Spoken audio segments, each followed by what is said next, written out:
patronem decimum quartum.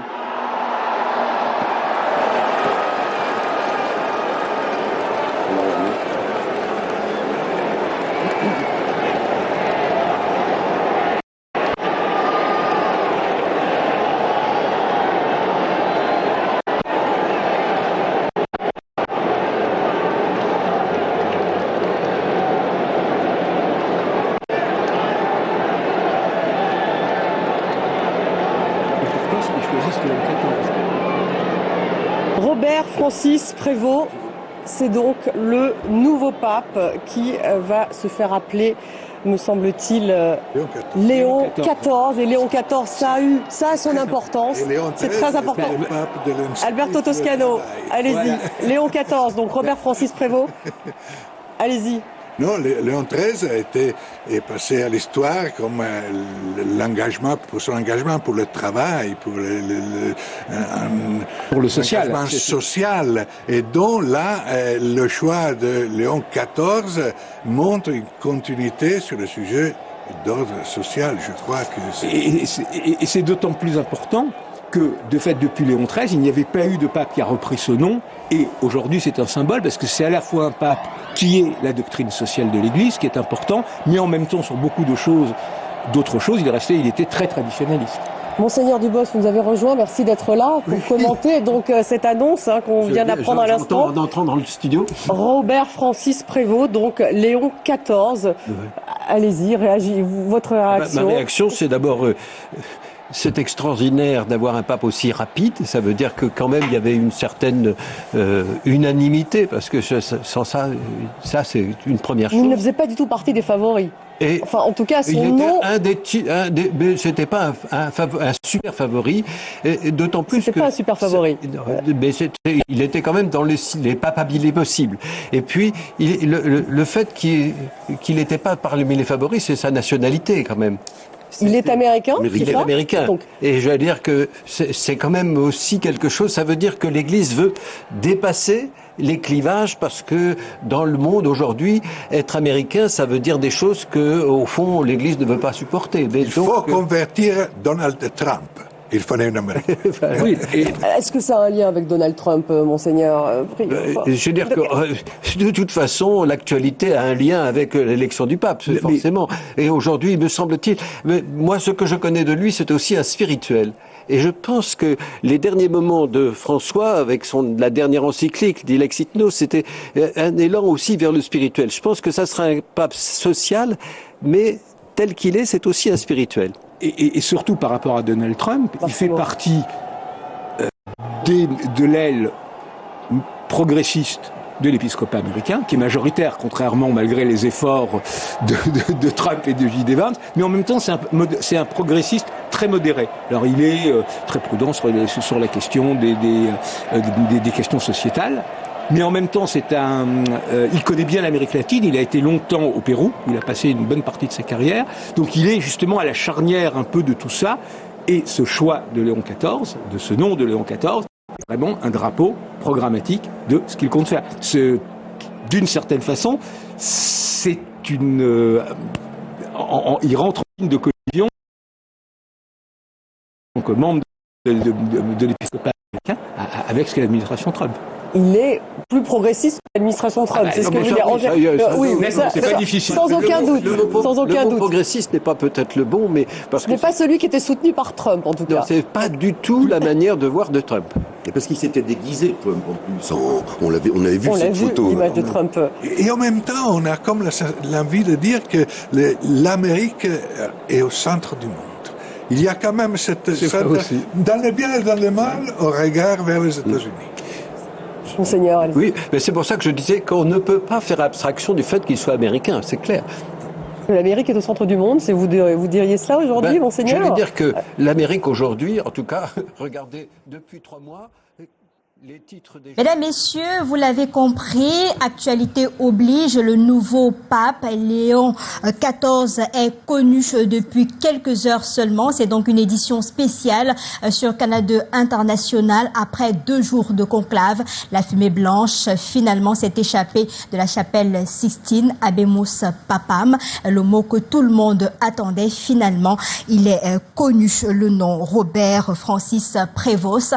C'est un Américain et ça vient donc remettre sur la scène les différentes cartes géostratégiques et politiques du monde entier.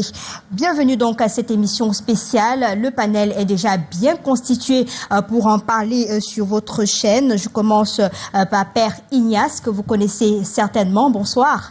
Bonsoir Lille et bonsoir à tout le monde. Habemus Papam.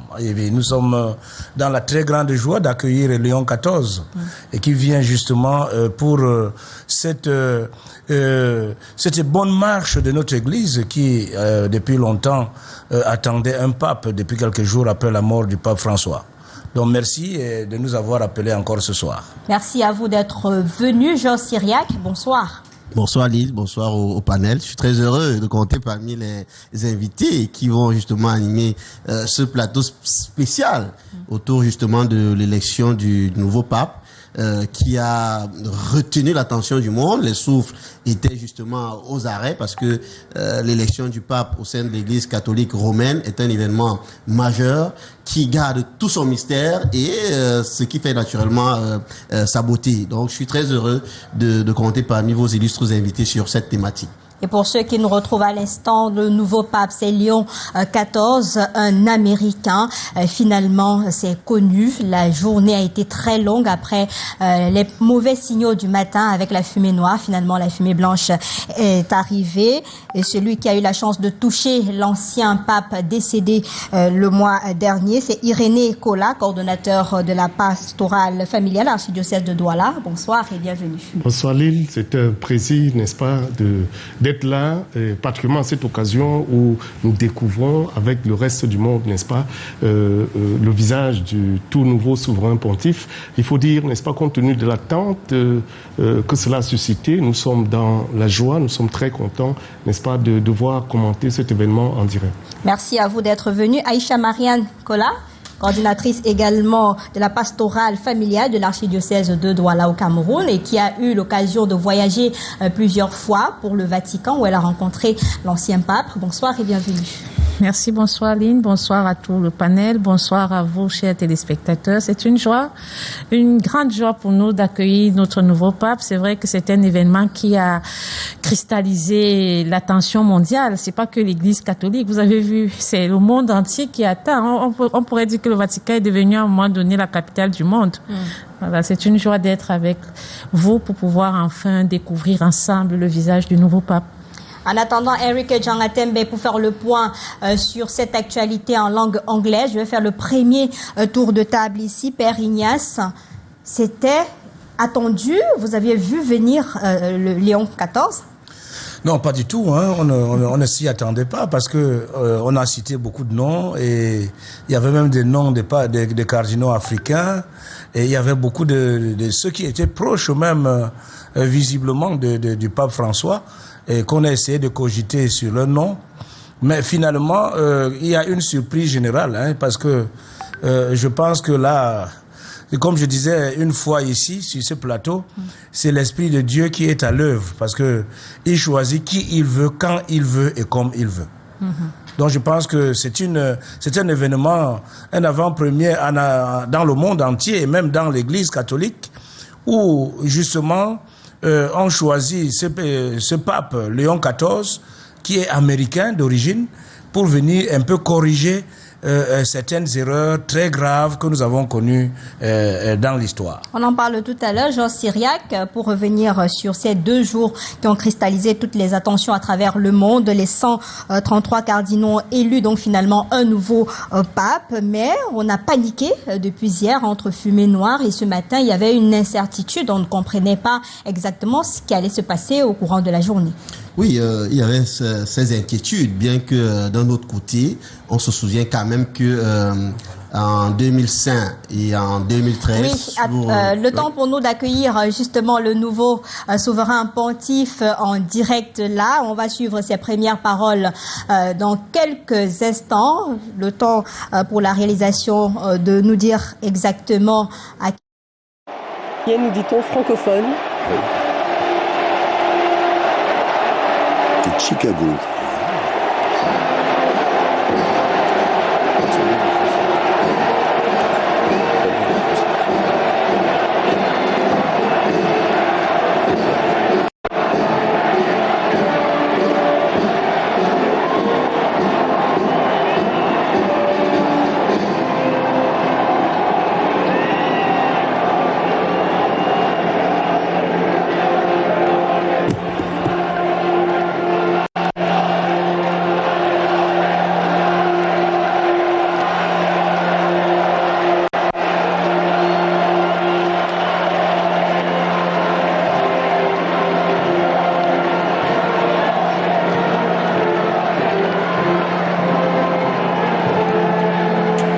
Il est né à Chicago, américain, donc membre de l'ordre de Saint-Augustin. Qu'est-ce que ça signifie, monseigneur, d'être membre de l'ordre de Saint-Augustin pour ce tout nouveau pape? C'est un ordre ancien.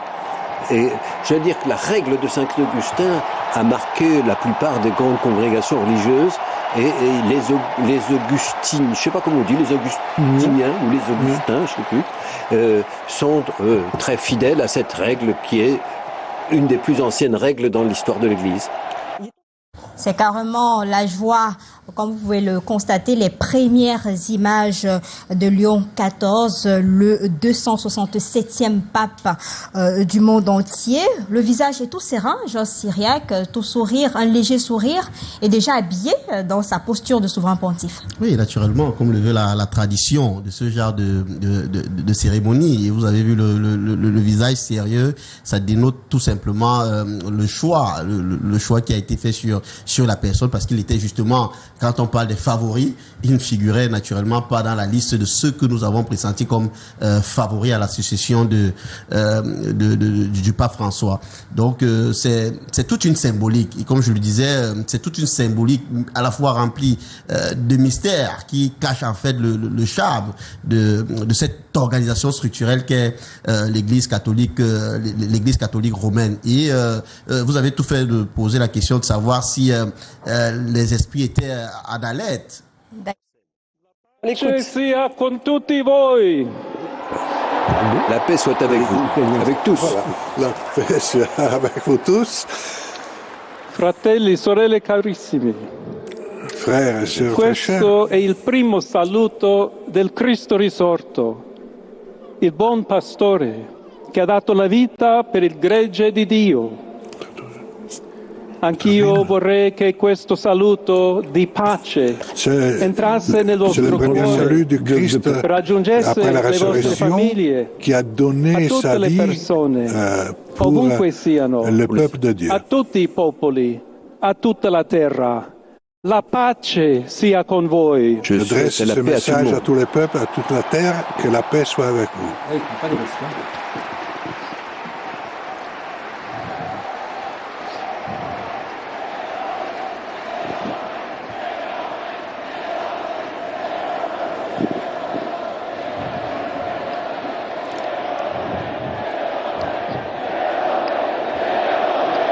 Il a fait une pause. C'est-à-dire qu'il laisse les applaudir. C'est le sens du spectacle. Questa è la pace di Cristo risorto. C'est la paix de Christ après la résurrection. Disarmata e una pace disarmante. La paix sans armes, désarmée, et la paix qui désarme. Dio che ci ama a tutti incondizionalmente. Dieu qui nous aime nous tous de façon inconditionnelle. Quella voce debole ma sempre coraggiosa di Papa Francesco che benediva a Roma. Je rappelle de Pape François qui bénissait la ville de Rome. Il bénissait la ville de Rome. Le pape est l'évêque de Rome. Il Papa che benediva Roma dava la sua benedizione al mondo intero quella mattina del giorno di Pasqua. À partir de Rome, il donnait sa bénédiction au monde entier ce matin de a Pâques. quella stessa benedizione. Je reprends la Dio même ci vuole bene, bénédiction. Dio vi ama tutti. Dieu nous aime. E il male non prevarrà. Siamo Le mal va tutti pas tous dans les mains de Dieu. Pertanto, senza paura, uniti, mano nella mano con Dio e tra di noi, andiamo avanti. Siamo discepoli di Cristo. On est tous des disciples, Cristo disciples de ci Christ. precede. Christ est devant Il nous. mondo ha bisogno della sua luce. Le monde a besoin de sa lumière. L'umanità necessita di Lui come il ponte per essere raggiunta da Dio e dal suo amore. L'humanité a besoin de lui comme le pont. Aiutateci pour anche être voi, touché par poi gli Dieu uni et gli son altri, a costruire i ponti con il dialogo, con l'incontro, unendoci tutti per essere un solo popolo, sempre in pace. Grazie a Papa Francesco.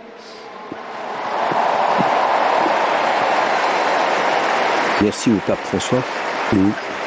Merci à Pape François. Merci à Pape François. Donc il est dans cette... Voglio ringraziare anche tutti i confratelli cardinali che hanno scelto me per essere successore di Pietro e camminare insieme a voi come Chiesa unita, cercando sempre la pace, la giustizia, cercando sempre di lavorare come uomini e donne fedeli a Gesù Cristo, senza paura, per proclamare il Vangelo, per essere missionari. En proclamant l'évangile pour être des missionnaires de l'évangile. Les disciples missionnaires. Pardon? Sono un figlio di Sant'Agostino. Je suis un fils de Saint-Augustin. Agostiniano. Agostinien. Che ha detto: con voi sono cristiano e per voi vescovo. Il a dit, in questo senso possiamo vous, je suis tutti chrétien, avec vous, je suis camminare évêque. insieme verso quella patria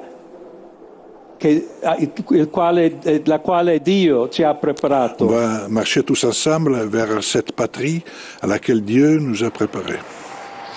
Alla Chiesa di Roma un saluto speciale. Je salue de façon spéciale l'Église de Rome. C'est l'évêque de Rome, alors.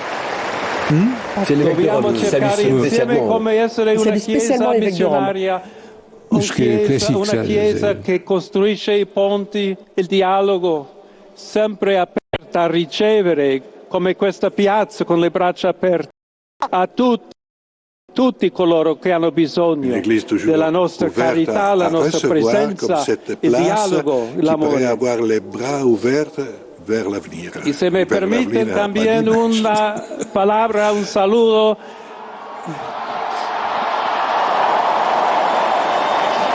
a todos aquellos, il est applaudi, il est en train de il annonce une autre parole. Mais... a mi querida diócesis de Chiclayo en el Perú. Il est passé en espagnol, donc. Parce qu'il a été longtemps au Pérou. Il a été longtemps au Pérou.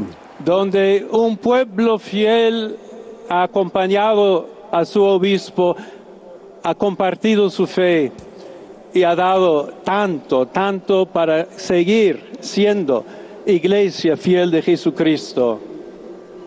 Ce qu'il a dit là, Monseigneur? A tutti voi, fratelli e sorelle di Roma, d'Italia, di tutto il mondo, il a salué les vogliamo évêques et essere le peuple una chiesa péruvien. sinodale, una chiesa che cammina, una chiesa che cerca sempre la pace, cerca sempre la carità, cerca sempre di essere vicino, specialmente a coloro che soffrono. Une église en marche.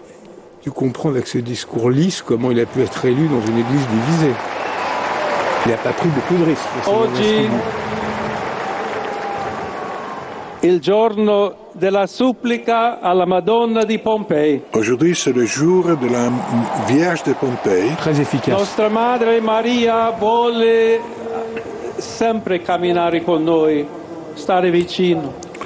La Vierge veut toujours marcher avec nous, être à nos côtés, nous exprimer son amour. Preghiamo insieme per questa nuova missione. Je vous demande de prier pour cette nouvelle mission de toute l'Église. Chiediamo questa grazia speciale di Maria, nostra madre. Ave Maria, piena di grazia, il Signore è con te. Tu sei benedetta fra le donne e benedetto è il frutto del tuo seno, Gesù. Santa Maria, Madre di Dio, prega per noi peccatori, adesso e nell'ora della nostra morte. Amen.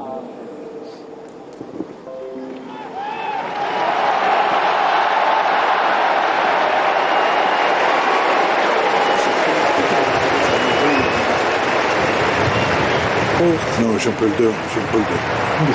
Jean-Paul II l'avait fait aussi, semble-t-il, si mes souvenirs sont bons, oui. Non, bien sûr. Quelle émotion, quelle prise de parole de ce nouveau pape. La paix soit avec vous. Paix et justice avec cette courte prière dédiée à la Sainte Vierge Marie et aussi l'exhortation à prier pour cette nouvelle mission de l'Église. Alors, je le disais tantôt, Georges Syriac, c'est un homme serein, tout sourire, avec surtout multilingue, hein, il faut le dire. Oui, ça c'est la particularité de la plupart des papes. Ils sont naturellement multilingues. Et c'est un monsieur serein. Je disais tout à l'heure que c'est la preuve que son choix n'est pas anodin, surtout il y avait beaucoup d'attentes dans la mesure où on sait que en cette période, après les obsèques du pape François, l'Église a subi beaucoup d'orages, des orages qu'on peut classer en deux catégories. La première catégorie, c'est que l'Église a d'abord des conservateurs qui sont prompts à conserver tout ce qu'il y a de traditionnel au sein de l'Église. Et cette catégorie fait face. On est en mode direct, hein, on va aller retrouver les dernières paroles du pape. Pro nobis ad Dominum. Amen. Precibus et meritis Beate Mariae semper Virginis, Beati Michaelis Arcangeli, Beati Ioannis Baptiste, et Sanctorum Apostolorum Petri et Pauli et omnium Sanctorum. Misereatur vestri omnipotens Deus, et dimissis omnibus peccatis vestris, perducat vos Iesus Christus ad vitam aeternam. Amen.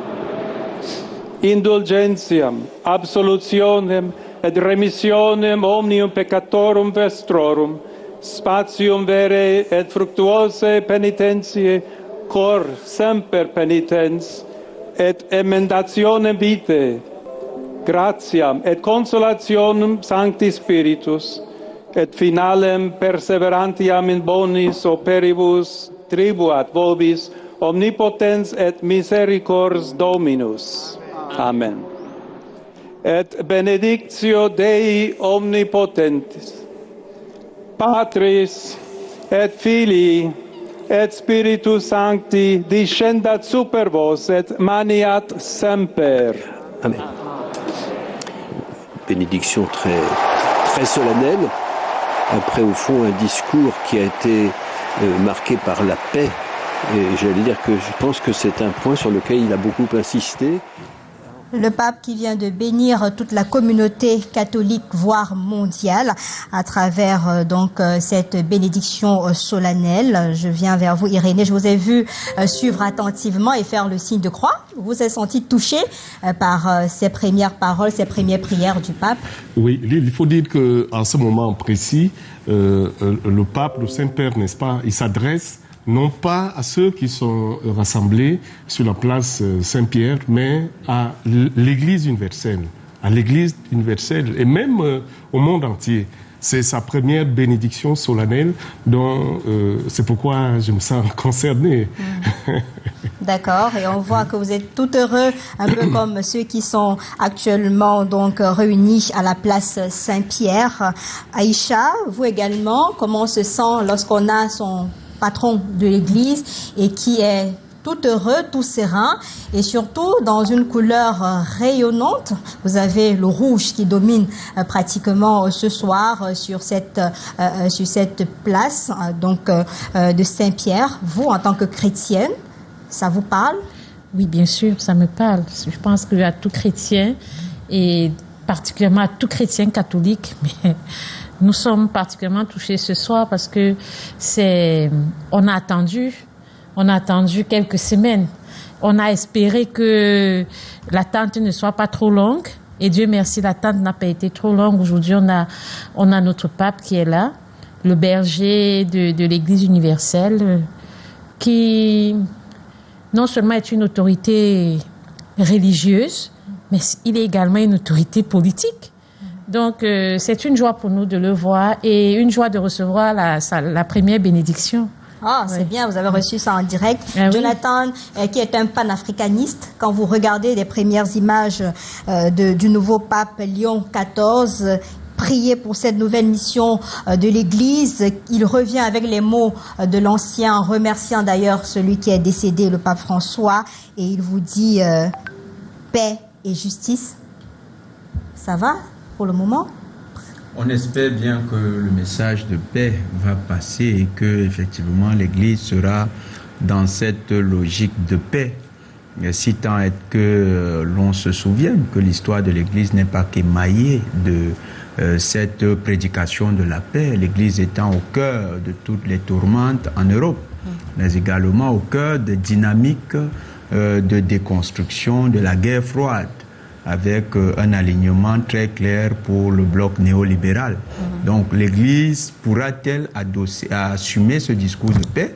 C'est le grand défi. Mais vous savez qu'autour de cette question de la paix, il y a aussi des questions morales qui vont être levées, parce que le précédent pape n'a pas fait que des heureux. Il a même donné des sueurs froides à beaucoup de chrétiens qui regardaient avec inquiétude les tournants de l'Église qui commençaient à faire l'apologie de certaines minorités sexuelles, comme on dit aujourd'hui, c'est à la mode.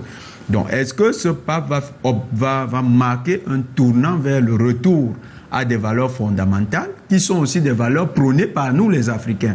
Parce que beaucoup d'Africains ont même menacé de voir l'Église africaine faire scission.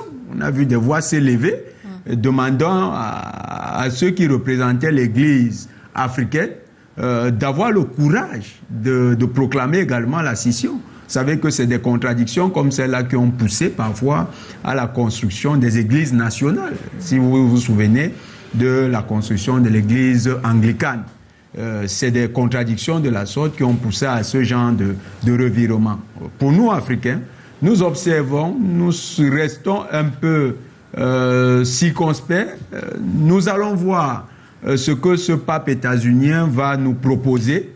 Et nous avons quand même en tête que ça arrive dans un contexte bien précis où le président des États-Unis a pris un tournant clair en faveur de la famille, où il a dit une famille, c'est un père, une mère et des enfants. Donc nous voulons aussi voir que le pape soit assez clair sur des questions aussi urgentes, où il faut protéger la famille, une institution divine qui a été instaurée par la Bible, parce qu'il devra être le défenseur de ces valeurs-là. On en parle tout à l'heure, Jonathan, rassurez-vous, parce que c'est une émission spéciale et on reçoit ici Enrique Jean, puisque Canal 2, vous le savez, c'est une chaîne qui respecte le bilinguisme, avec Enrique Jean Atembe pour faire le point, le résumé en langue anglaise de cette actualité majeure du jour avec le nouveau pape Léon XIV. Enrique Jean, good evening. Good evening, Lil, and thanks very much for this special broadcast. The Catholic Church, of course, has entered a new era with the election of a new Pope, Pope Leo XIV. Well, it must be precise that he is an American, and of course the suspense has been great.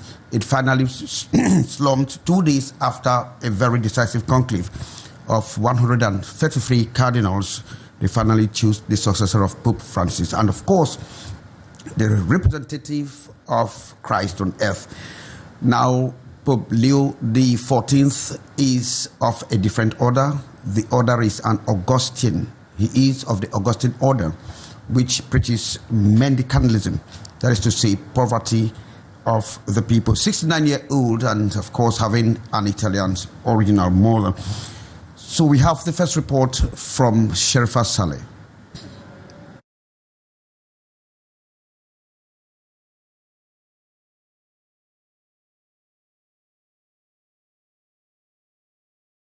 St. Peter's Square at 6 p.m. local time as the symbolic white smoke rose above the Vatican, confirming that a new pope had been chosen on the fourth ballot of the conclave. The traditional Habemus Papam declaration will soon reveal the identity of the new pontiff, who will then offer his first public blessing from the balcony of St. Peter's Basilica. The Pope is far more than a ceremonial figure. As the Bishop of Rome, he is considered the vicar of Christ on earth, responsible for guiding the doctrine, unity, and direction of the Roman Catholic Church. From appointing bishops and shaping church teaching to engaging a global diplomacy and interfaith dialogue, the Pope plays a central role in both religious and international affairs. Often seen as a voice for the voiceless, the Pope advocates on critical issues such as poverty, war, climate change, and migration. His influence reaches well beyond Catholic communities, impacting global ethics and policy. The world now waits to see not only who has been chosen, but what vision he will bring to one of the most influential roles on the global stage. And of course, the Chicago-born Robert Francis Prevost is now the 267th Pope in the Catholic Church. And the Catholic Church that has entered a new era is now turning its pages. He made his first appearance at the balcony of the St. Peter's Square, where thousands, more than 45,000 people were present to welcome him. But then, what are the process that led to the election of a new Pope? Morindi.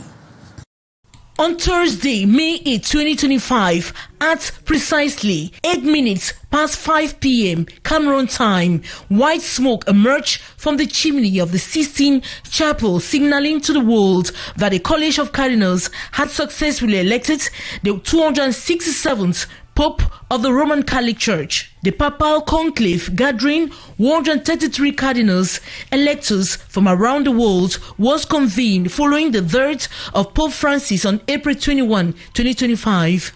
Held under strict secrecy within the Vatican, the conclave concluded on its second day of deliberations. The fourth round of voting reached the required 2/3 majority, confirming the election of a new Supreme Pontiff. In accordance with centuries-old Vatican tradition, the ballots were burned with a special chemical mixture to produce the white smoke, a universally recognized sign of a successful election. If the vote had been inconclusive, the smoke would have been black, indicating that no pope had yet been chosen. Once the decisive vote was cast, the elected cardinal was led to the Room of Tears, adjacent to the Sistine Chapel, where he was vested in white papal robes. There he was asked the solemn question, "Do you accept your canonical election as Supreme Pontiff?"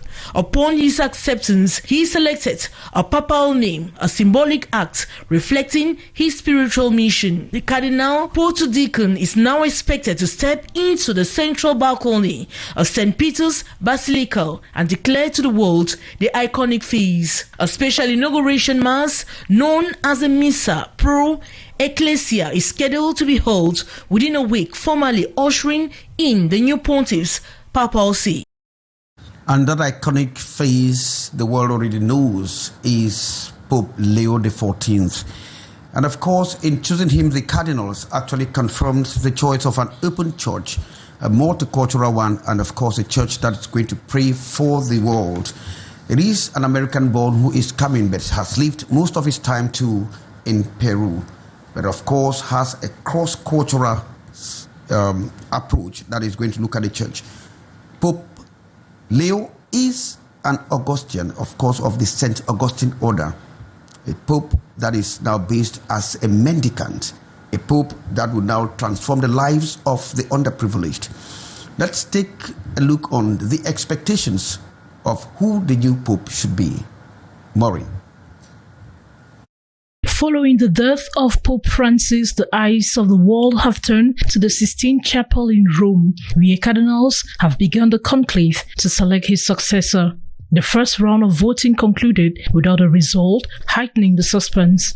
in Douala, Cameroon, where worshippers gathered at the city's main cathedral. The message is clear. Je voterai pour celui-là, c'est-à-dire le canard Robert Sarah. One of the most pressing topics on the minds of many is the church's stance on homosexuality. Several faithful expressed a desire for a leader who can guide the church towards a more inclusive and understanding approach while remaining rooted in its values. People don't understand Latin.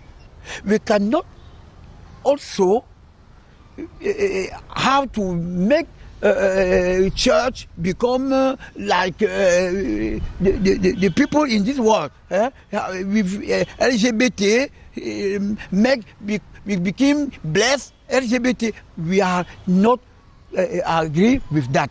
Beyond social issues, financial transparency and the management of church resources have also emerged as key areas where the next pope is expected to take action. With recent scandals and questions around church finances, believers are calling for reforms and a leader who can restore trust. The new pope will bring out the origin of the church so that people will still believe in Catholic Church as an example of morality in the world. Because before, people think that Catholic Church or church in general is the place that they found people that have correct, that are examples to the society. Catholics around the world are praying for a leader who can rise to the challenges of the modern world and lead the church with wisdom, humility, and faith. And of course, we draw the curtains for this special edition of this program, News and L'Actualité, or Debrief de l'Actualité. Thanks very much for being there with us as we all welcome Pope Leo XIV. And I'll leave you in the hands of Lee Piju with our panelists as they continue with dissecting the image of the new Pope. Merci à vous, Eric Edjatembe. Merci pour ces informations en langue anglaise. Vous l'avez compris, l'Église catholique est en fête depuis 17h08. Le nouveau pape est connu. Il s'agit de Léon XIV, un Américain, Robert Francis Prévost. C'est la fête, c'est la joie dans toutes les cathédrales du monde entier. Aujourd'hui, on présente cet homme, cet Américain, comme un homme de Dieu très discret, surtout timide, mais qui a une vie missionnaire audacieuse au regard de ses prises de position. Et aujourd'hui, il est soucieux de renouveler l'épiscopat mondial et surtout avec cette proximité aux plus pauvres. Père Ignace, on est donc allé dans la continuité avec Léon XIV. Oui, effectivement, parce que nous sommes même allés aux sources.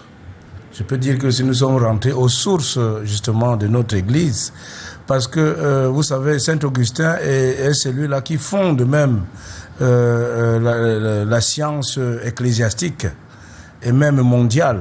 Vous savez, il y a toutes les philosophies, les théologies augustiniennes contribuent à la bonne marche et du monde et de l'Église.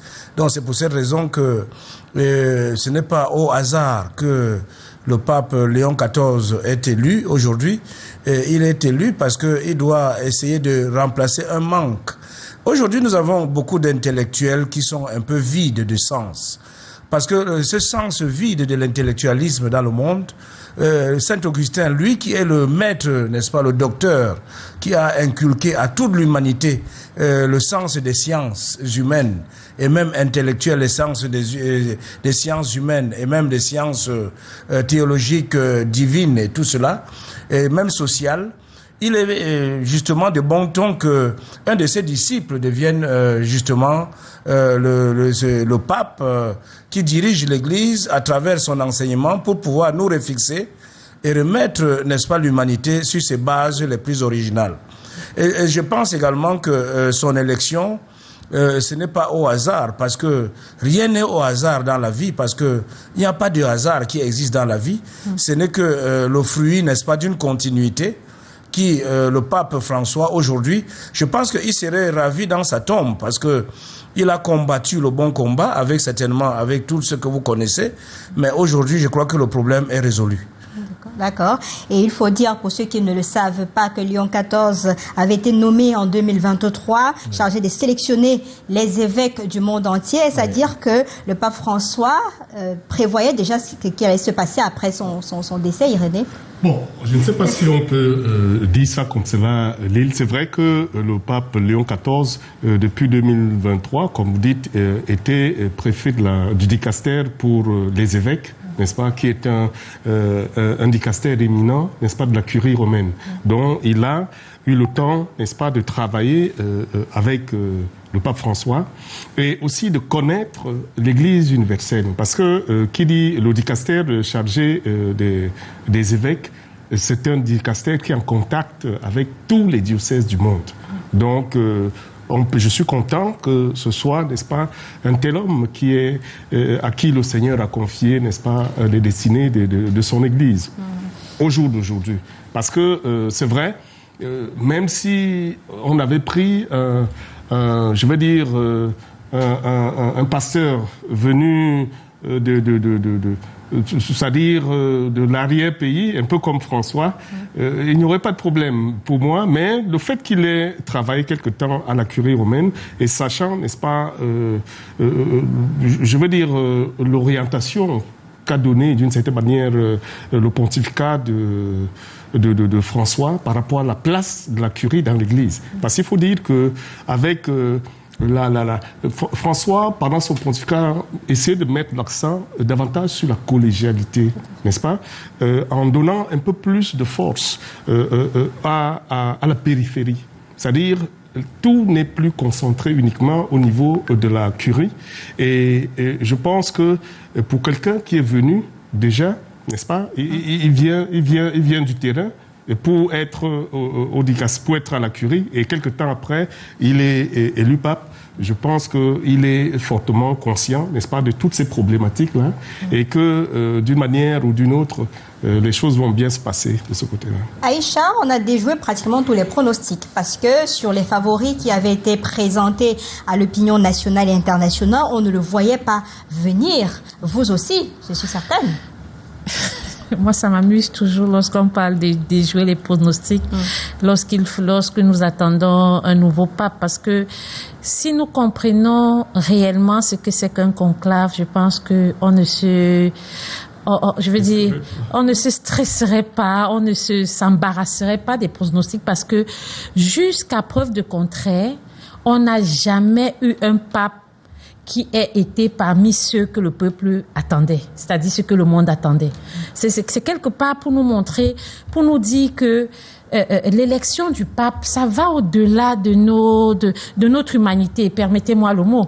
Ça va au-delà de notre humanité. Ce sont certes les cardinaux qui, dans le conclave, vont voter le pape, voter entre guillemets. Mais en fait, pour nous, c'est celui que le Seigneur a désigné pour présider à la destinée de l'Église universelle à un moment donné. Donc, c'est pour dire que, c'est vrai, on a beaucoup entendu parler du cardinal Sarah, on a entendu parler du cardinal Aveline, on a entendu parler de plusieurs cardinaux. Mais vous voyez que, de tous ces cardinaux qui étaient supposés être les potentiels papes, mais on a encore eu un outsider. Tous les cardinaux sont des papabiles. Tous. Mais vous voyez que c'est toujours un outsider, celui à qui on ne pensait pas, celui que personne n'aurait plébiscité, ou bien personne n'aurait... Moi, j'ai entendu dire, il paraît que certaines personnes s'amusent même à parier. Oui, c'était le fantasme. Oui. Ça a été... Mais tout un site a été créé. Pour des paris. Plusieurs millions de dollars. Mais c'est plutôt amusant. Donc, je pense que cette élection nous montre encore que l'Église catholique romaine est bel et bien dirigée par l'Esprit Saint. D'accord. Et aujourd'hui, le 267e pape reste le cardinal Robert Francis Prévost, qui avait été nommé par le préfet du dicaster pour les évêques par le pape François il y a 2 ans. On l'évoquait tout à l'heure. Qu'est-ce qui peut bien changer, Georges, aujourd'hui, quand vous avez suivi son discours un peu, il a mis quelques petits mots, paix, justice, mission auprès des pauvres. Donc on reste sur la ligne fixée par l'ancien dans les combats. Je pense qu'on peut le dire ainsi. Et il est d'abord important de rappeler que l'Église catholique romaine, c'est 2 volets. C'est la pastorale de l'Évangile, justement assurée par le clergé, et la pastorale sociale assurée justement par ces laïcs-là qui, au quotidien, sont au contact des populations telles que les organisations Pastoral de la famille.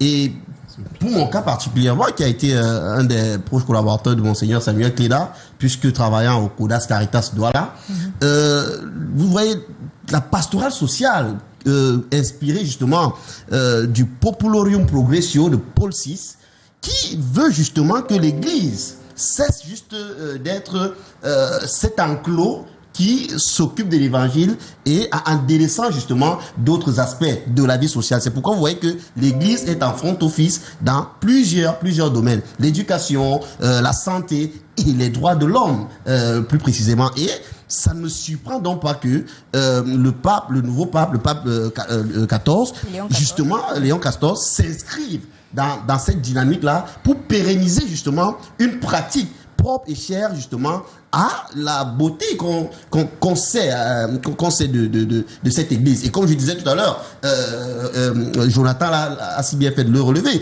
l'église connaît quelques soubresauts parce que justement il y a non seulement les conservateurs de l'église traditionnelle et justement les réformateurs ou alors les réformistes qui sont de plus en plus ouverts aux choses extérieures. Et c'est pourquoi justement l'Église a été confrontée à un moment à ces questions-là sur les questions de genre, les questions de pédophilie. Donc le pape est attendu sur pas mal de points, notamment cette question sur l'homosexualité, sur la question même de la responsabilité du prélat dans les accusations de pédophilie et autres. Et au regard justement des schismes géostratégiques aujourd'hui, du bouleversement des cartes mondiales, il est également attendu à ce niveau. Parce que, comme disait Jonathan tout à l'heure, Jonathan, lui, il a choisi sur quelqu'un, l'ancien pape s'est aligné, ce que je ne pense pas. Mais je crois qu'au regard des cartes géopolitiques mondiales qui sont en permanente mutation,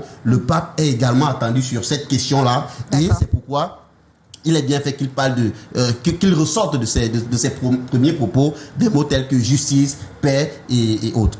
Je m'en voudrais si je pose pas cette question aux panafricanistes. Tout le monde espérait au moins avoir un pape africain. Sarah était déjà comme un favori présenté sur toutes les chaînes, même sur Canal 2 International. On pleure?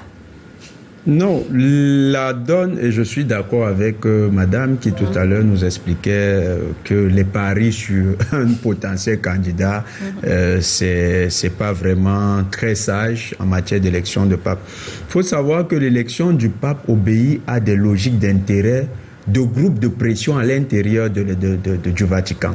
Il ne faut pas se tromper, ce n'est pas Dieu qui préside, c'est les hommes. C'est une institution humaine portée par des hommes qui ont leurs propres intérêts. Quand vous voyez ce qui se passe pendant l'élection du pape, vous avez des groupes d'intérêts. Ceux qui tiennent, par exemple, la Banque du Vatican, ils ont leurs candidats. Ceux qui sont parmi les néolibéraux. Et moi, je veux croire que cette élection s'est passée sans la volonté de Donald Trump. Souvenez-vous de son tweet sur son réseau social Truth Social. Il a fait une publication où, lui, il était pape. Et le pape est états-unien. Moi, je ne trouve pas ça anodin. Est-ce que les États-Unis n'ont pas influencé le vote de ce pape? C'est la grande question. Vous savez comment ça se passe, non? On parle de secret, tous les téléphones ont été bloqués, tout est fermé. Madame Piedou, je crois que vous qui connaissez ce qu'on appelle un secret en haute sphère, vous n'avez pas la naïveté de croire que les sphères de décision mondiales vont rester observatrices comme nous autres dans l'élection d'un pape. On sait quel est l'enjeu de la papauté pour déconstruire l'Union soviétique, il a fallu un pape polonais. Et on sait que les Polonais, la diaspora polonaise a une rengaine contre la Russie. C'est toute la diaspora polonaise. Vous prenez les géostratèges qui aux États-Unis créent les problèmes à la Russie, les Brzezinski, celui Paul Wolfowitz, tous ces conservateurs, c'est des Polonais d'origine. Donc ces Polonais-là, quand on les prend, on les met à la tête d'une institution, c'est pour attaquer profondément la Russie, parce que la Pologne a un vieux contentieux avec la Russie. Aujourd'hui, c'est un États-Unien qui est à la tête de la papauté. Et qu'est-ce que cet États-Unien porte comme projet? Moi, je veux croire que ce sera un projet. Ce sont États-Uniens, là, je comprends pas. Un Américain. Non, quand on dit Américain, on donne l'impression que tout le continent américain est représenté.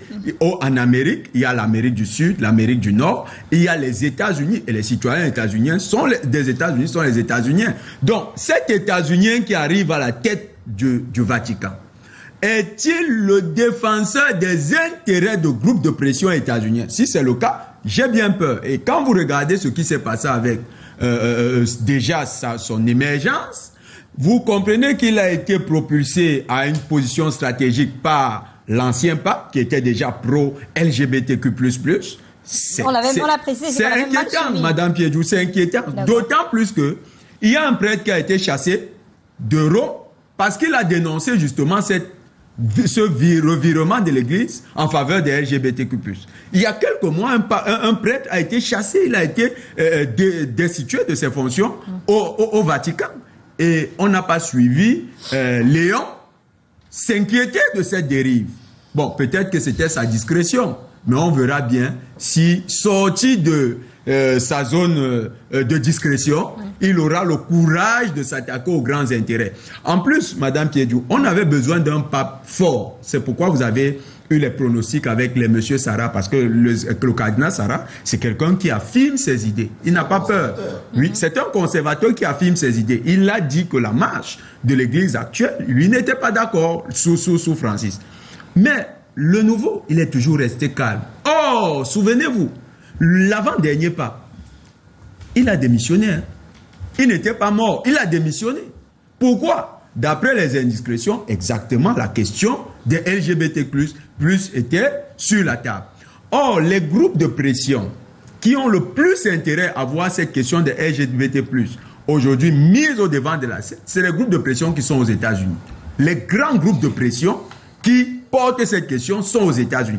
Est-ce que ce pape ne sera pas celui qui va venir finalement adouber cette question? Que l'on se cache derrière l'institution divine pour le faire, ce sera une bonne chose.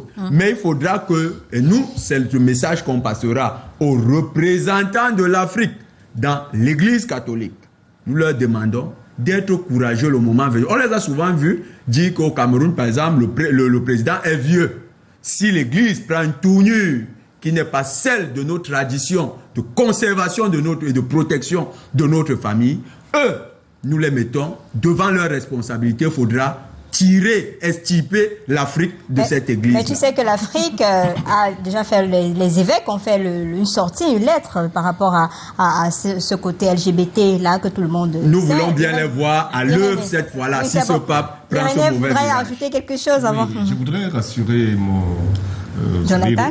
Jonathan, n'est-ce pas, de ce que une certaine méconnaissance du fonctionnement de l'Église, n'est-ce pas, peut induire à penser peut-être des choses qui ne sont pas nécessairement vraies. Déjà, pour le rassurer, je voudrais qu'il sache que l'épiscopat américain était, c'est-à-dire parmi ceux qui faisaient l'opposition au pape François, il y avait l'épiscopat américain, dont les évêques américains étaient considérés, parce qu'il faut toujours, c'est toujours des analyses, n'est-ce pas, des uns et des autres.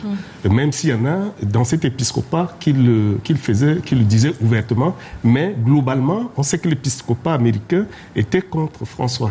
Donc, ça remet en question... Contre certains aspects de... Oui, bien sûr. Ça remet en question, et particulièrement sur les questions, n'est-ce pas, d'ordre moral.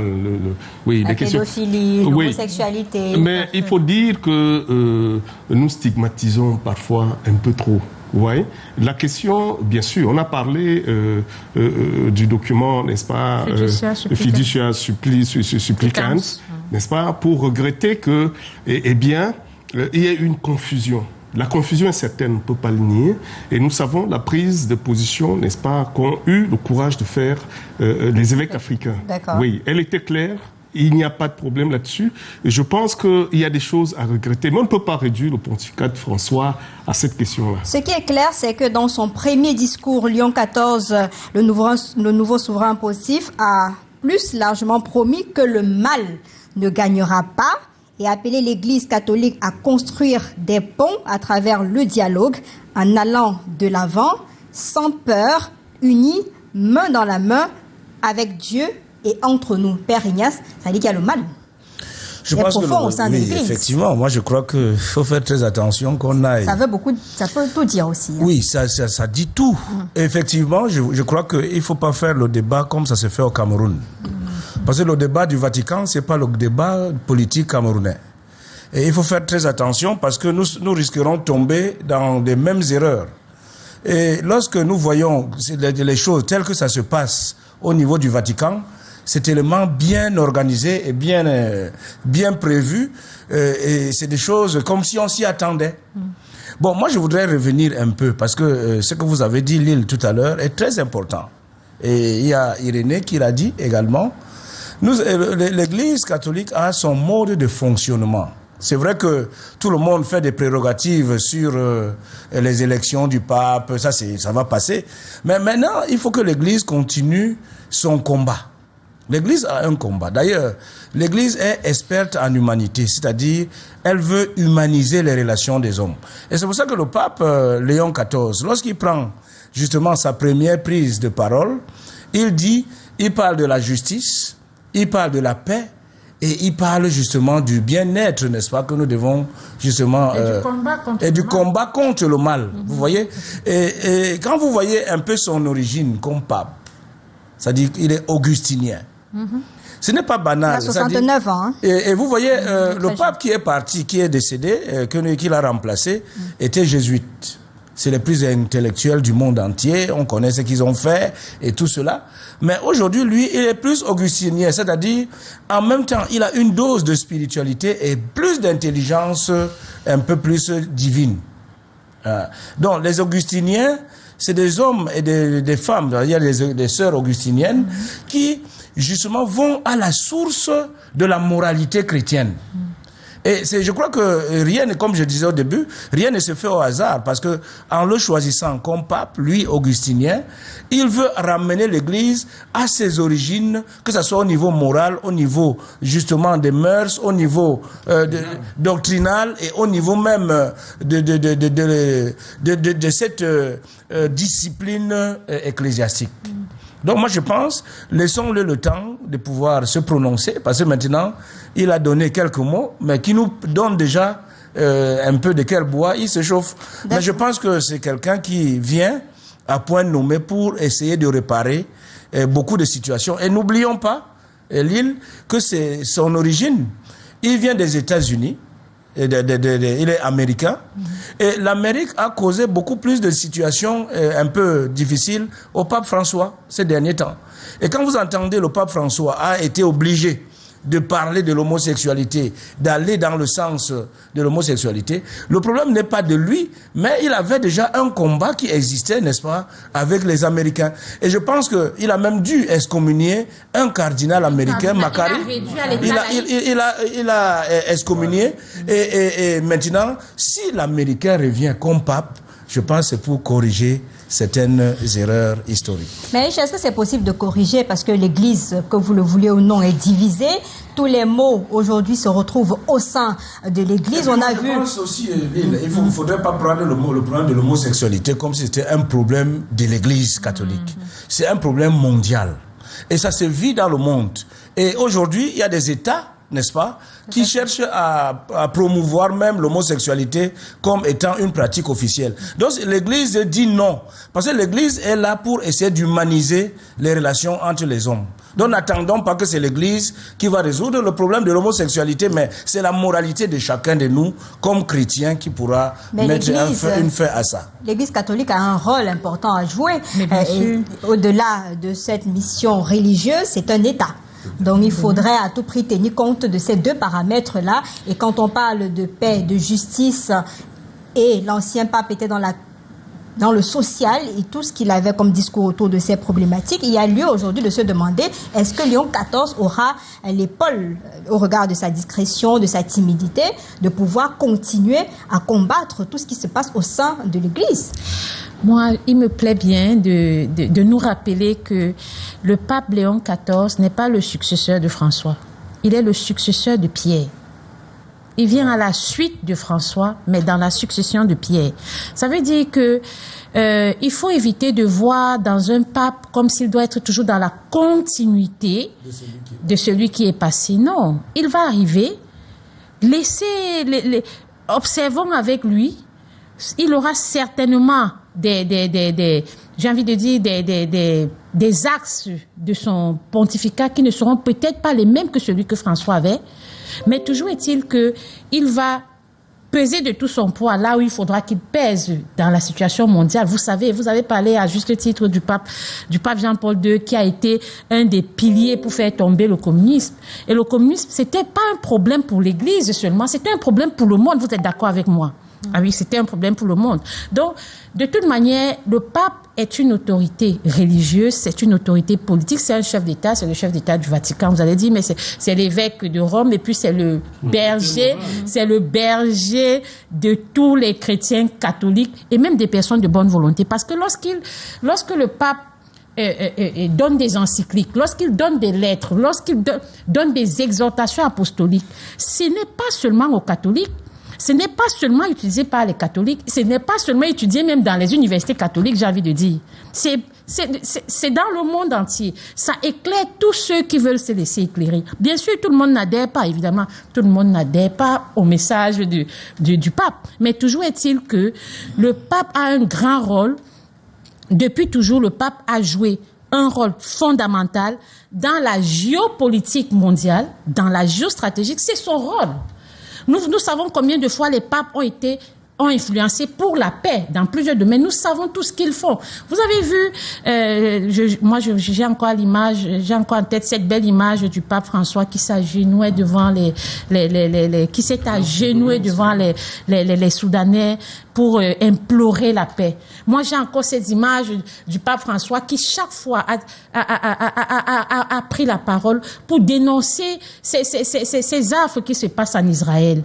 Donc, vous allez voir que le pape François, comme ses autres prédécesseurs, il a joué le rôle qui était le sien, que ce soit au niveau politique et que ce soit au niveau moral.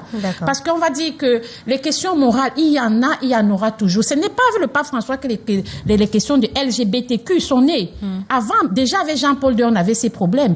Et quand on remonte même dans le pontificat, mais quand on voit le premier document qu'un pape a écrit pour parler du mariage, pour repréciser les choses en ce qui concerne le mariage, la famille et les relations hommes et femmes. Mais c'était Pidi, 1929. D'accord. Vous savez que c'était une nouvelle très attendue à travers le monde et c'est l'effervescence et la fête dans la cathédrale Saint-Pierre et Paul, ici même à Douala, où Monseigneur Cléda, vous le savez, on était dans l'attente du nouveau pape. Forcément, on aura l'ambiance. On va immédiatement retrouver Junior Ossin pour la première température de ce côté-là. Junior Ossin, c'est à vous. Bonsoir Lil Plédiou, vous l'avez dit, je peux encore le renouveler. Eh bien, le cardinal américain Robert Francis Prévost est élu pape sous le nom de Léon XIV. Eh bien, c'est ce qu'on attendait, avoir un nouveau pape, et cette fois-ci, c'est connu. Nous sommes à la cathédrale Saint-Pierre et Paul de Douala. Ici, l'ambiance est plutôt morose, l'ambiance est plutôt calme après justement le dévoilement de celui qui est désormais le patron de l'Église catholique à travers travers le monde. Mais c'est une ambiance qui peut se justifier cependant, les Piedjou, parce qu'en ce moment se tient une messe, les messes du soir, comme on le dit très souvent, et bien avant cette messe, il y avait justement un chemin de croix autour du rosaire, puisque c'est le mois de la Sainte Vierge Marie. Eh bien, ne vous inquiétez pas, hein, si l'ambiance est calme par ici, c'est que les fidèles chrétiens en ce moment sont en prière et bien sûr célèbrent également le nouveau pape qui vient d'être présenté au monde entier. Mais il y a une chrétienne qui est également avec nous. Elle est justement très heureuse. Elle a voulu échanger là-dessus avant de se rendre à l'église. Elle s'appelle Olive. Olive, bonsoir. Bonsoir. Comment tu vas? Je vais bien, merci. Alors Olive, tu as patienté, on t'a beaucoup retenu, la messe a déjà démarré, mais toi tu as voulu quand même manifester ta joie concernant le nouveau pape qui vient d'être dévoilé. Nous sommes dans la joie, nous avons désormais un nouveau pape, un nouveau pasteur qui, nous espérons, occupera la place qu'il faut et aura beaucoup plus le regard tourné vers nous, les Africains. Et surtout, oui, nous sommes dans la joie, mais le sentiment est aussi un peu mitigé quand nous savons tous les problèmes, les grands maux qui minent l'Église catholique, les problèmes de mœurs. Nous espérons qu'avec ce pape, tous ces problèmes-là seront résolus. Merci beaucoup Olive, on vous laisse regagner l'église. Ici donc à la cathédrale Saint-Pierre et Paul de Douala, je suis Junior Ossin accompagné de Gladys Ambo et de Marius Kwesou.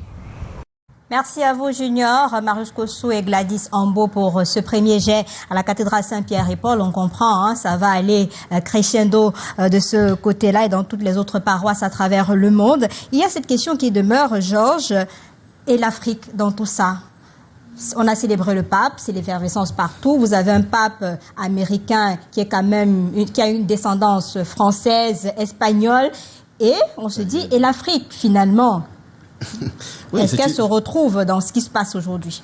Oui, c'est une question qui vaut tout son pesant d'or, dans la mesure où, avant cette élection, les pronostics et bon nombre de cardinaux africains, en l'occurrence le cardinal Sarah, étaient présentés. Et vous voyez la joie la déception de mon ami Jonathan Batenguene, qui aurait bien voulu que ce soit un Africain qui préside aux destinées de cette auguste organisation très bien structurée.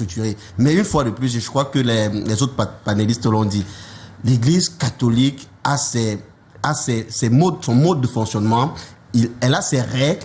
Et c'est tout ça qui fait son charme, c'est tout ça qui fait justement son mystère, il faut le dire ainsi. Et vous avez donc vu, lorsque ils entrent en conclave, ils sont coupés du monde. Et moi, je suis même tenté de dire que les pronostics que nous avons même là, qu'est-ce qui prouve que c'est même pas, ça ne vient pas de l'Église pour en fait cacher le véritable successeur de Pierre, comme a dit. Donc, ce sont des analyses qui peuvent être faites sur le plan social ou alors sur le plan politique, parce que je suis d'avis avec ceux qui pensent que ce n'est pas un hasard. Tout est organisé d'avance. Mais maintenant, sur la question fondamentale de l'Africain au sein justement de cette institution, on le souhaiterait bien, on souhaiterait bien, mais l'Église catholique reste avec ses mystères et son fonctionnement qui est propre. Et si on s'en tient à ce que disait Irène tout à l'heure, est-ce que Dieu, l'esprit qui choisit le pape, traverse les Africains qui sont là-bas au sein du conclave? C'est aussi la question qu'on peut bien se poser. Quel est cet esprit qui c'était pas représentatif, quand on a regardé la cartographie là, l'Afrique était à 15, c'est pas énorme par rapport à tout ce qu'il y avait 133 de ce côté, c'est quand même. On pense pas que c'est le nombre qui fait on a eu des papes noirs, non, c'est on a eu des papes africains. Oui, ça remonte à c'est encore critiquable même. Ça remonte à Mathusalem.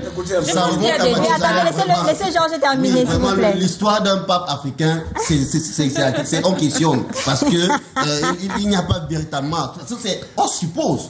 vous voyez, lorsque vous lisez les écrits sur ce pape africain, ce sont des suppositions. Mais peut-être je peux croire que c'est ceux qui ont écrit qui préfèrent nous laisser dans ce doute-là. Mais cette histoire, ça remonte vraiment à Mathusalem. Mais au fond, nous souhaitons effectivement qu'il y ait en fait, je ne sais pas s'il faut le dire ainsi, mais que l'esprit aussi, justement, lors du conclave, puisse justement pencher le soir sur un Africain. C'est votre droit le plus absolu de réclamer un pape noir. Mais moi je vous dis, le mode de fonctionnement de l'Église catholique, ça ne se passe pas de manière revendicatrice. Donc il y a quelque chose qui est un peu poussé. Même moi-même qui suis prêtre de l'Église catholique, ça ne me fait pas mal. Parce que je comprends un peu le processus. Et lorsque tu comprends le processus... Il y a plusieurs enjeux aussi. Il y a beaucoup d'enjeux. Donc il faudrait essayer de se mettre un peu à la place. Parce que l'Église est universelle, ce n'est pas seulement africaine. Oui, mais pas de donc si tout à l'heure. Les quatre si nous sommes regardez un peu, nous avons 1 milliard 400 millions de catholiques dans le monde. Donc vous voyez, il y a beaucoup d'enjeux. Et ici en Afrique, nous n'avons que 17 cardinaux. Et en Europe, il y en a 53 aux États-Unis. Au Cameroun, on attend toujours qu'on crée. Puisqu'on a dit que l'expression, c'est créer. Il y a un problème. Nous sommes justement en train d'émerger, c'est vrai. Et le monde est devenu aujourd'hui une planète. Et on ne peut pas seulement parler de l'Afrique comme si c'était l'Afrique qui était simplement. Mais attendez. Il y a Jonathan qui meurt d'envie de parler. Est-ce que le fait d'avoir un progressiste modéré, ça arrange quand même le continent, non? Parce qu'il est ouvert quand même.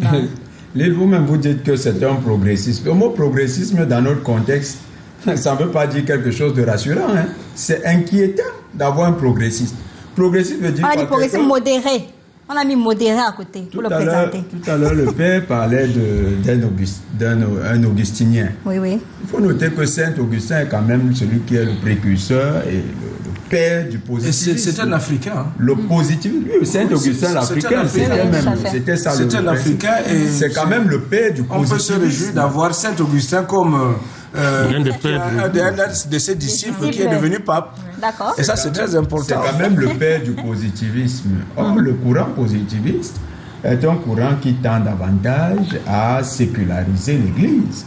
La sécularisation n'est pas un principe qui rassure ceux qui veulent rester dans le fondamentalisme. Donc, j'ai bien peur que même d'après les éléments épistémiques sur lesquels il va s'appuyer, on aura un pape qui risque de nous entraîner vers quelque chose d'autre. Ce que nous voulons voir, et moi je m'inquiète parce que nous avons un prêtre, et il est trop dans l'église ancienne là, où on disait à nos parents vraiment croyez, taisez-vous. Non, il faut qu'ils aient le courage. Si c'est comme ça qu'eux nous représentants dans cette affaire, parce que ce n'est pas notre affaire, c'est l'affaire des Blancs, ils ont leur affaire là-bas, ils nous ont quand même invités. Bon, on veut comprendre que nous avons des frères, des pères qui ont cru en cette affaire. On ne peut pas vous juger pour vos croyances. Mais si vous arrivez là-bas et vous dites ce que vous dites là, moi j'ai peur. J'ai peur pour nous. La géopolitique, la dame, elle a expliqué quelque chose. La géopolitique s'est toujours faite au Vatican. Mais n'oubliez pas, mon père, les empoisonnements sous les Médicis pour avoir un pape. C'était quand même les familles qui disaient croire en Jésus-Christ. Elles empoisonnaient le précédent pape pour avoir leur fils pape. Donc les gens ont toujours manigancé dans cette élection. Donald Trump prend une photo, il met lui il est pape. Sur Truth Social. Il dit que lui, il est pape. Et on a quelques jours après, un pape américain. Vous voulez qu'on nous se taise, on dit non, c'est l'esprit de Dieu qui vole. Et puis les gens font pression. Non, moi je les chefs d'État africains. Mon père, les chefs d'État africains. Je voudrais. Attendez, s'il vous plaît. Attendez, il termine. Vous aurez le temps de parole. Les chefs d'État africains qui vont là-bas pleurer quand un pape meurt. Nous leur disons arrêtez ce cinéma. Quand un pape meurt, préparez-vous. Réunissez nos cardinaux et nos évêques et dites-leur nous voulons voir quelqu'un qui ira défendre nos valeurs. Si nous voulons peser dans cette église, c'est la seule. Je tiens à rappeler que l'église anglicane, c'est une scission avec l'église catholique. Et c'est le roi d'Angleterre, Henri IV, qui a décidé que comme on ne voulait pas lui donner une femme, et celle qui était là n'accouchait pas, il va prendre son évêque, il va le nommer évêque de son pays. Il est devenu l'évêque de l'église anglicane, c'est lui le patron, lui le roi. Il dit maintenant, voilà mon évêque, toi tu es évêque de Rome, j'ai mon évêque, il fait mes prières, il a la Bible. Ça c'est la rébellion. Nous devons avoir le courage. L'Afrique des bénis, oui, c'est fini. Si nous allons là-bas pour observer que les Blancs votent leur propre pape, et après ils viennent nous parler en italien, déjà même c'est pas du racisme, hein, on est dans une communauté mondiale. Donc, cette scène est regardée à l'international. Je m'excuse. D'accord. Quand ils veulent voter un pape, ils se souviennent quand même des races. Hein. Ne croyez pas que ces gens-là oublient les races. Si nous, on a encore les idées rétrogrades d'une certaine... Je pense qu'il a trop parlé parce qu'il faut quand même un peu lui arrêter. Il faut l'arrêter. Regardons vous avez le temps de parole, ne vous inquiétez pas. Regardons le monde tel qu'il est. Nous avons aujourd'hui, nous l'Afrique, nous avons été victimes pendant longtemps d'un racisme que nous hésitons à dénoncer de manière claire. Parce que nous voulons être dans le discours qui convient à ceux-là. D'accord. Les Africains ont trop regardé cette Vous l'avez déjà dit, c'est bon. Il faut que les Africains pèsent tout leur poids. Moi, je suis sûr que les États-Unis ont pesé pour avoir leur pape. Père Ignace, vous voulez faire quelques Oui. Moi, je pense qu'il ne faut pas qu'on aille dans tous les sens. Mais il faut respecter l'opinion des uns et des autres. Non, l'opinion n'est pas respectée dans la mesure où on dit du n'importe quoi. Là, ce n'est pas bon. Moi, je respecte tout le monde. Et en ce moment, je voudrais quand même que il y a une déontologie de l'Église catholique. Il y a une démarche pour comprendre l'Église catholique. Et notre Église catholique est hiérarchique. C'est pas le désordre. Et on ne prône pas le désordre devant les chaînes de télévision. Moi, je pense que nous sommes tous soumis dans l'obéissance à l'Église catholique. Nous, les catholiques, moi, le prêtre qui vous parle. Mais vous n'empêchez pas qu'on ait un regard critique et qu'il y a d'autres pensées. Ne tenons pas un discours incendié qui voudrait, devant moi surtout, mais moi je pense que l'Église est hiérarchique. Nous, on respecte la hiérarchie de l'Église. Et c'est dans cette option que je suis ici, parce que je suis là, parce que vous m'avez posé des questions par rapport à l'élection du nouveau pape. Et nous avons des contributions à apporter. Mais ça n'a rien à voir avec le sentiment humain. C'est un sentiment réellement d'un engagement de foi et même d'une liberté personnelle de pouvoir adhérer ou pas. Oui, c'est ça. Donc, attendez, je finis parce que... Oui, terminez. Oui, je voudrais terminer parce que vous m'arrêtez tout le temps. Non, je voudrais vous dire qu'on est libre d'exprimer ses sentiments. Donc, je voudrais dire et ses idées. Lorsque nous sommes ici dans un débat qui édifie l'humanité entière, c'est par rapport à l'élection du pape. Et nous avons un peu des appréhensions par rapport à la marche et même à la démarche de l'Église par rapport à telle ou telle expérience. Et nous avons maintenant le pape qui est nommé. Ce n'est pas au hasard, parce qu'il y a une histoire qui court derrière tout cela. Alors, trouver que le Vatican n'a pas suffisamment réfléchi, parce qu'ils ont eu plus de 15 jours pour faire les congrégations, et pour donner le profil de l'Église et montrer les situations de l'Église pendant tous ces derniers temps et toutes les situations que l'Église traverse, et le profil du pape devait se fixer à cet endroit. Et c'est pour cette raison que le conclave est entré et il fallait choisir un pape qui pouvait essayer de mettre sur pied tous les Irénée, vous comprenez quand même que qu'il y a quand même des diversités d'opinion et même que l'Afrique se sente aussi parfois à un certain moment comme lésée, comme abandonnée ou bien comme... Oui, c'est légitime, c'est légitime. Et en tant qu'Africain, j'aurais aimé, n'est-ce pas, qu'on ait un pape africain. Bon, sauf que je ne suis pas autant désolé, je ne suis pas autant amer. C'est-à-dire, ça aurait flatté juste mon ego, mais au-delà de ce sentiment purement humain, c'est normal. Il faut comprendre un certain nombre de choses. Pourquoi est-ce que je m'offusque pas de la situation actuelle? L'Église africaine à quel âge? Nous devons nous poser la question. Ça fait... Non, attends. Laissez-le terminer. Si je prends l'exemple du Cameroun... Non, vous avez le temps de parler. Voilà. Laissez-le aller jusqu'au bout, s'il vous plaît. Non, laissons l'Éthiopie. L'Éthiopie, c'est pas... Non, vous ne répondez pas, Jonathan. Je veux dire que l'Afrique ne se résume pas à l'Éthiopie. Si nous prenons la plupart des pays africains, ils ont été évangélisés il y a moins de 150 ans. Le Cameroun, ça fait à peine 120 ans, n'est-ce pas, que l'évangile... Il y a quelques jours, les évêques du Cameroun, nous étions avec les évêques du Cameroun à Marienberg, n'est-ce pas, là où l'Église catholique a pris pied, n'est-ce pas, dans notre pays. Ce n'est pas... il n'y a pas 2 siècles. Donc c'est pour dire, l'Église, le monde est en marche. Hein. Regardez bien, si vous regardez le nombre de chrétiens en Afrique aujourd'hui, vous comparez à la situation d'il y a 20 ans. Il y a un grand changement. Je veux dire que ces équilibres même se bouleversent. Et soyons patients, tout simplement. Je suis sûr que... Et je vous demande d'être patient pour aller à Yaoundé. Je vous reviens tout à l'heure pour aller à Yaoundé. Vous savez qu'il y a des réactions un peu partout. Canada est représenté sur toute l'Afrique et même à l'international. Donc on prend cette réaction qui nous vient de Yaoundé et puis on se reparle après. Votre présence, je dirais, instantanée, juste après l'élection du nouveau pape, le pape Léon XIV, c'est de la satisfaction.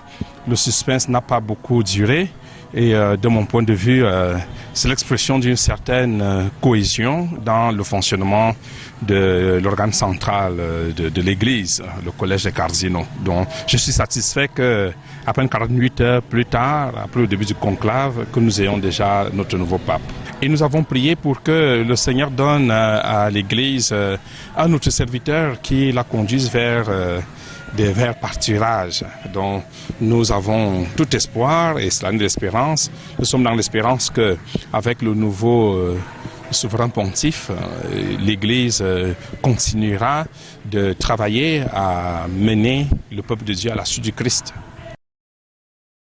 Beaucoup pour cette réaction de l'abbé Éloi Placide à Yaoundé. Il parle d'espérance et cette nouvelle a trouvé les fidèles chrétiens dans les paroisses. C'est la messe du soir. Pour terminer donc. Alors, j'étais en train de dire ceci. Lorsque vous considérez la représentation, n'est-ce pas, la représentativité de l'Afrique et des autres continents au niveau du conclave cette année, vous allez voir que les cardinaux africains sont plus nombreux cette année que la dernière fois. Oui, tout à fait. C'est déjà ça. Et même, je ne pense pas que pour qu'un pape africain, pour qu'un Africain soit élu pape, il faudrait nécessairement que nous ayons une majorité de cardinaux. Ce n'est pas comme ça que ça fonctionne. Il y a d'autres paramètres qui rentrent en jeu. Je veux dire que même en étant minoritaire, on peut toujours avoir un pape africain. Mais je pense que nous devons être patients. C'est la première fois, par contre, que je vois des Africains vraiment être nominés, entre guillemets, même si je n'aime pas ce terme-là, pour parler à la manière du... Ça veut dire qu'il y a quelques décennies, on ne pensait pas. Mais maintenant... On pense que c'était possible, n'est-ce pas, qu'un Africain, en l'occurrence, beaucoup ont parlé du cardinal Sarah. Eh bien, nous espérons que l'Église qui est en Afrique va faire son chemin et de plus en plus, nous allons peser, n'est-ce pas, au niveau de l'Église mondiale. Lorsqu'on considère le nombre de baptêmes, le nombre de prêtres, n'est-ce pas, le nombre de baptisés, on se rend compte que non seulement avec la démographie africaine, n'est-ce pas, qui est dynamique. Oui, bien sûr. C'est-à-dire, l'Église africaine va avoir davantage de poids et que les années à venir, la question du pape africain ne se posera plus. Aïcha, votre premier souhait à l'instant, parce qu'on est en train de sortir là, le journal prend tout à l'heure. Votre premier souhait, maintenant que le pape est connu, maintenant qu'il y a des défis, il y a des problèmes, il y a tout ce que vous pouvez imaginer qu'on a évoqué sur ce plateau et que le pape lui-même a dit qu'il est soucieux de renouveler l'épiscopat mondial, aller plus près des pauvres. Le mal doit être combattu jusqu'à sa dernière énergie. Votre premier souhait en tant que chrétienne et en tant que celle qui est même au sein de la famille, parce que là, maintenant, il y a le problème de l'homosexualité qui va véritablement se poser sur la table. Il faut bien qu'on... Mais le problème de l'homosexualité qui s'est toujours posé, je le disais tout à l'heure, le problème de l'homosexualité, ce n'est pas un problème qui est né durant le pontificat du pape François. C'est un problème qui se pose depuis longtemps. Mais sa position a incité davantage je vous rappelle, les uns et les autres à parler, au point à faire sortir même les évêques du Cameroun de l'Afrique. Je vous rappelle que c'est un document qui a été produit malheureusement, pratiquement à la fin du pontificat du pape François, qui n'a pas été signé par le pape. C'est un document du dicaster, la Congrégation pour la doctrine de la foi. Vous voulez dire que les évêques qui ont réagi à la sortie de cela n'ont pas compris? Non, les évêques ont bien compris et ils ont réagi.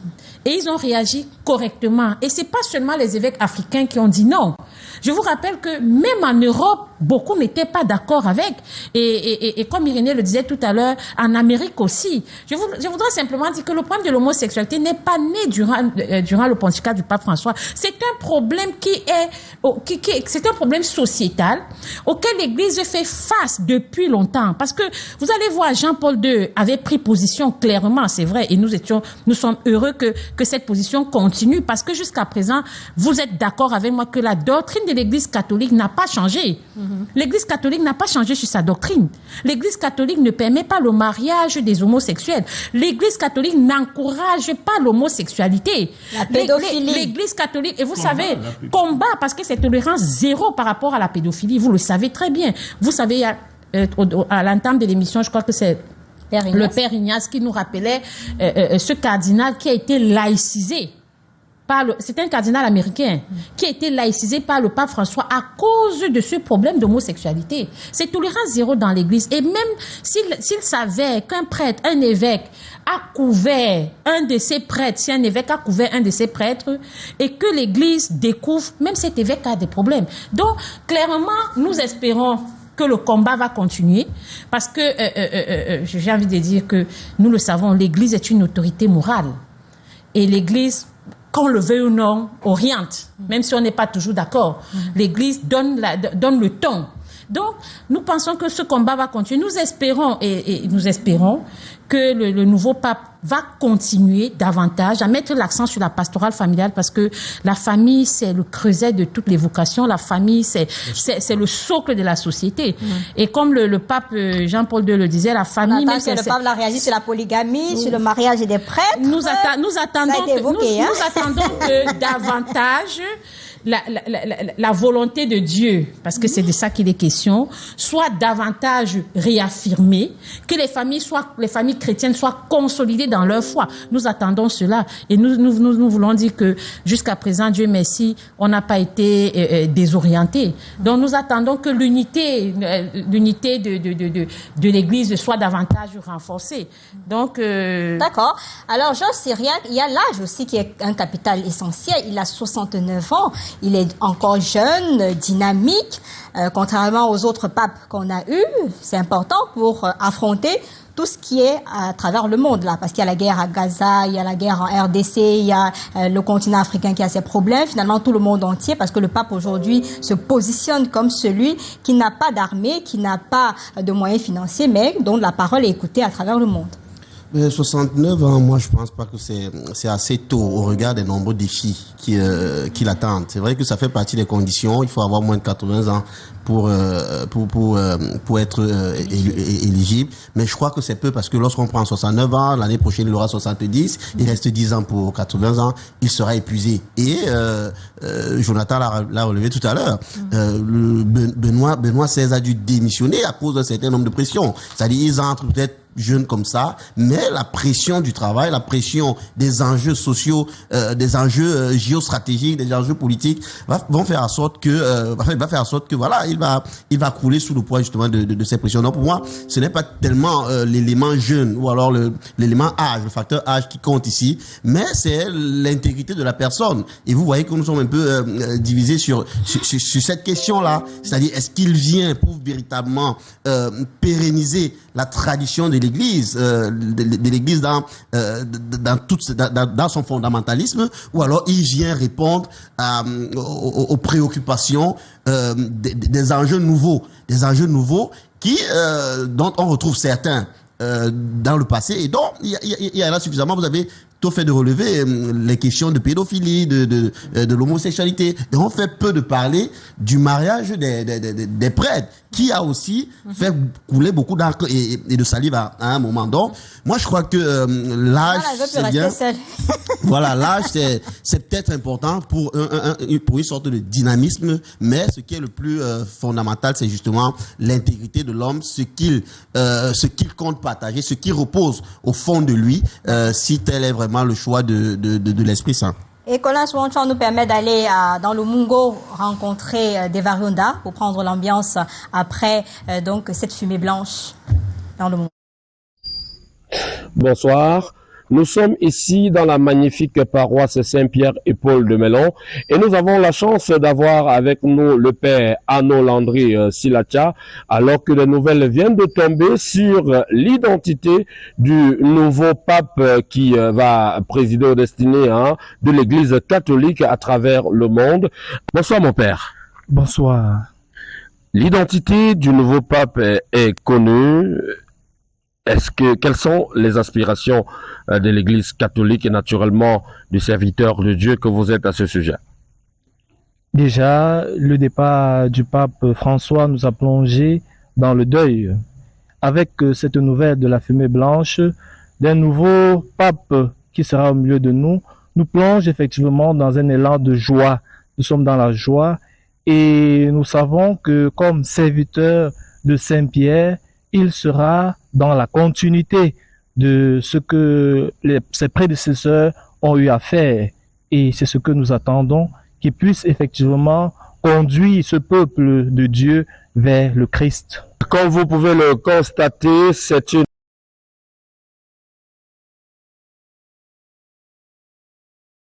Merci à Devarionda depuis le Mungo pour ces précisions-là. On est tenu par le temps puisque le 19h50, c'est dans quelques minutes seulement. Messieurs, on aura l'occasion de revenir pour reparler de ce pape puisqu'il y a tellement de défis. Père Ignace, vous serez là puisque vous allez rester pour l'invité du journal de tout à l'heure avec Michael Tipkio. Irénée, merci d'être venu. Jonathan, rassurez-vous, on en parlera certainement avec le continent africain pour ce qui est de cette élection du pape, ce qu'on peut... Aïcha, merci. Jean Syria, merci vraiment de cette promptitude à venir gérer cette actualité avec nous. Merci à toute l'équipe rédactionnelle Yaoundé, Douala et mobilisée dans les régions du Cameroun pour vous permettre de décrypter cette première actualité. On reviendra largement dessus dans d'autres prochaines éditions. Merci à tous et vous le savez, et bienvenue à Léon XIV.